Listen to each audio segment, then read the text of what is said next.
obviously. There were suggestions that Real Madrid needed reinforcements to protect the back line, and that person to come and do exactly that is the Golden Ball winner in Rodri. Just 24 hours ago, we were talking about the possibility of him moving from Manchester City to Real Madrid.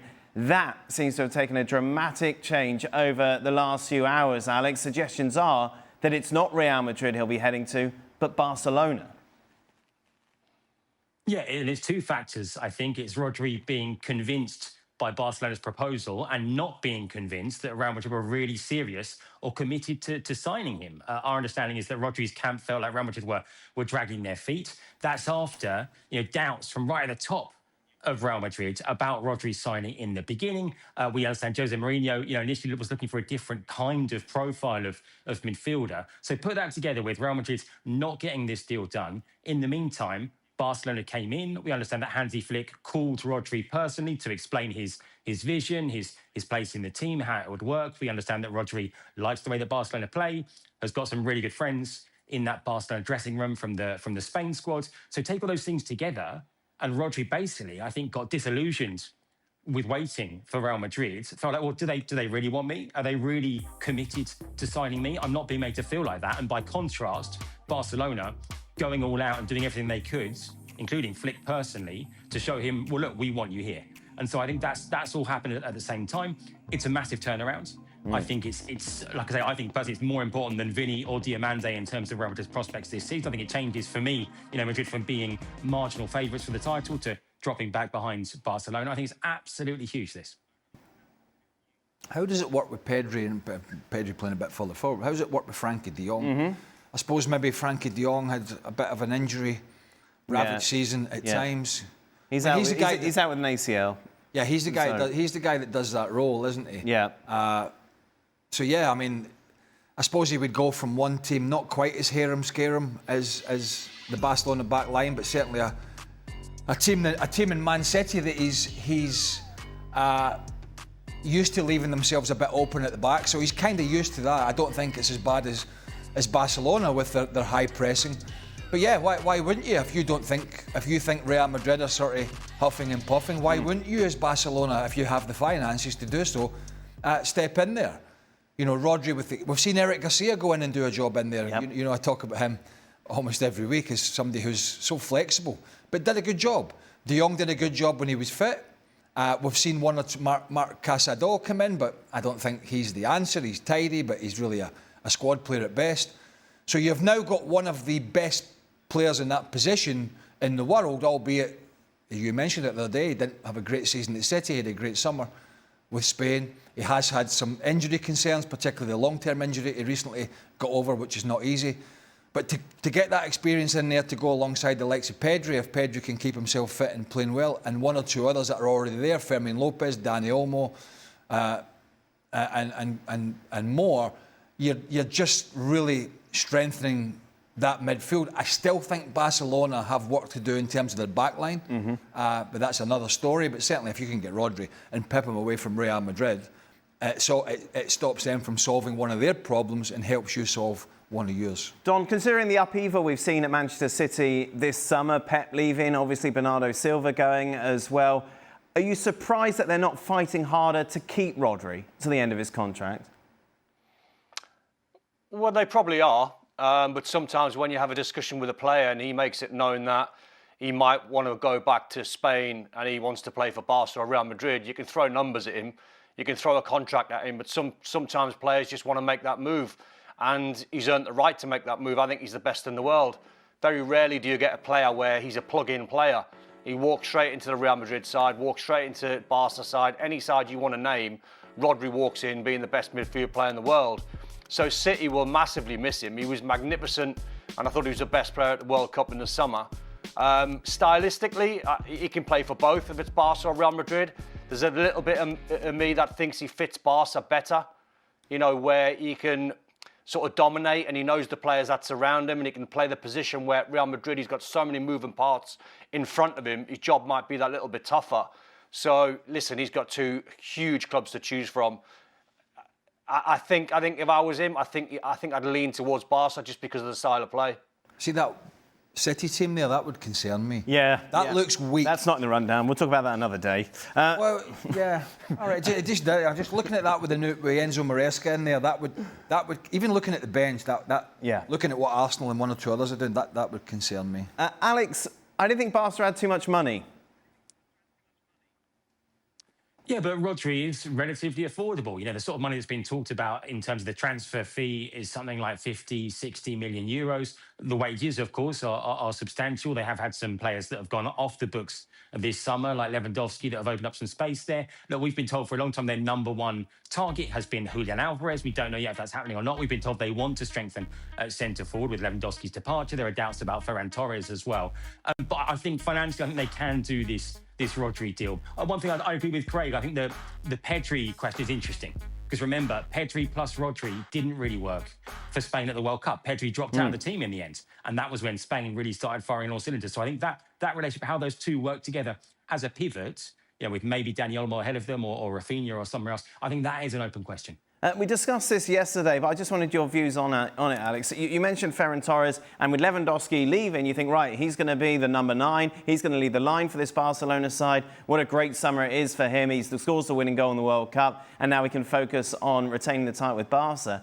Yeah, he's been doing interviews, and he's been saying strange things, saying every time these teams want you, it's a good thing. In football, this is for the link with BSG, in football you never know what can happen, but the good thing is that I have a contract, I can wait and decide on my own. What do Barcelona need to do to keep me? They have to show me they want me, come to negotiate, and in the end, it's all about talking. This is weird, isn't it, Alex? Because, yeah, you scored the winning goal in the World Cup and you think your stock is sky high, but he didn't have a great World Cup. Yeah, of course. He missed a number of chances, hit the woodwork multiple times before, in the end, that the biggest moment of all came his way. Look, I think he's making the most of his moment. He's never going to get an opportunity like this again, to have this level of public profile, especially in the United States. I think he knows that there are doubts at Barca as to whether he is the guy to be the first choice centre forward. I think he gets that. Who else would it be, Alex? I think he's, trying to leverage. Well, the question is, if it isn't Julian, if Atletico stick to their guns and refuse to sell Julian Alvarez to Barca, which they have said that's what they're going to do, I don't know who are realistic and the right sort of plan B would be. We don't think they've given up on Julian, but the noise coming out of Atletico has consistently been, we will not sell him to Barcelona. He wouldn't get into the PSG side anyway, would he? Ferran Torres. I'm trying to think. Like, who's he replacing? So what's their front line again? It's Dewey. Dembele. Kvaratskhelia. Barcola, who's probably leaving. So he's probably gone from the frying pan to the fire, isn't he? And actually, he's probably got more chance of playing by staying where he is. 100%. But it seems that I don't know, I'm confused by his rhetoric. He's got a contract, but he wants negotiations. It almost feels like he feels the World Cup has made him the hottest property around, which he's not. He's a good player. He had a good 2 seasons with Barcelona. He fell off the cliff a little bit last year when he hit this lull, when Lewandowski came back in the side. Then he came back towards the end. But he has these little lulls. I don't think there's any doubt. Since Hansi Flick went there, Ferran Torres is an improved player. Mm-hmm. But he's still patchy, isn't he? Yeah, he is patchy. But he's a kind of Hansi Flick kind of player in terms of his movement, how dynamic he is, his pressing, his work rate, all that sort of stuff, how Dani Olmo and Fermín López and others can work off him. But he is patchy. He's not an out-and-out finisher. He will go through these moments where he misses his easy chances, and then he'll pop up in big moments. And he's a little bit, in a sense, like Kai Havertz in that way, where he has other facets to his game that are workable, but he's not necessarily an out-and-out goal scorer. Robert Lewandowski's different. Harry Kane's Erling Haaland is different. They're goal scorers. Ferran Torres he gets enough goals, but it's about his movement, and it just seems to me that he's playing his cards at the moment in terms of in Barcelona. But I think looking at, if I'm Barcelona, I'm not selling everything on Ferran Torres. Yeah. There are others out there that could probably come in and do a job. So I think he has to be careful on that front. And as you said, if he goes to PSG and if they keep the bulk of their forward line, he's just going to be another squad player, which he's not now at Barcelona, particularly not with Robert Lewandowski going unless they go and sign somebody. So sometimes the grass is not always greener on the other side. But is this just a player who knows how valuable he is at the moment after what happened at the World Cup, Don, and using that as a negotiating tool? Yeah, a little bit. I'm reading into when he's saying Barca need to show that they want me. I'm not reading that into being a contract. I think I'm reading that into... Well, he's got 1 year left. He's in his last year now. Yeah, but I think he really needs, like the lads are saying, he's patchy because he's a false nine. He's not a traditional number 9 like Lewandowski. So that's why he is patchy. That's why sometimes you can't trust him because he's not prolific. So maybe what he's saying is he needs to be shown that little bit of love from Hansi Flick to say, listen, if I stay, and do you really want me to play number 9? And are you going to play me number 9? Are you going to trust me to play the quota of games and show me? And then the contract's the contract. But I think he's more or less talking like, does the club want me to play in the starting 11? I think that's what's key to him. But they're obviously looking at Julian Alvarez. So as a player, Don, he's the same in a sense. He's well, not. No, that's levels. But he's not an out. He's a player that fits the profile of the Hansi Flick team, the hard-working Anthony Gordon. Why is he going in there? Because it's about pace. It's about work rate. Yes, it's about end product. Julian Alvarez is the same. There was periods last year at Atletico Madrid he did not play well. He's another that's not coming off the greatest ever of seasons. So there's a few of them. It's not like they're chasing players and probably having to go and pay top dollar for players that were absolutely outstanding at their clubs. They were not. They were not. They had their moments, but they were not. So it's a difficult one. The one thing I would say about Barcelona and the president, it's the president, isn't it? John Laporta, whatever they call it. Yep. Is that I think there's a lot of trust in what Hansi Flick has done. Definitely. You know, they've trusted him to work with players, to make players better, to bring the likes of Rashford in on loan. They've trusted his decision-making. So I think he's certainly at the moment holding enough sway that if he says, look, this is what he's worth to me, and if it's not suitable to you, we will move in a different direction, and you need to trust me on that. And I think with the results that he's achieved in his time as a Barcelona coach, I think John Laporta would respect and trust that. So sometimes as a player, you have to be clever, because at this moment in time, and it can change, it certainly can change, Hansi Flick's in a pretty powerful position in terms of the decisions that he's made and how successful they have been. What's the Barca media making of it all, Alex? I mean, look, there's a lot of focus on it. You know, Ferran is one of the talking points there. Of course, today it's been about Rodri, still about Julian, still the pursuit of Julian. But I think really for Ferran, you know, he should be pretty happy with the position he's got, which is backup striker at Barca, backup striker for Spain, and on top of that, just scored the winning goal in a World Cup final. But I guess it's natural for a player of that level to want more and maybe sort of overstate or overestimate a little bit your own abilities. But no, there's been focus on this, but much like, you know, as the second striker, it's not the main talking point. It's sort of a backup talking point as well.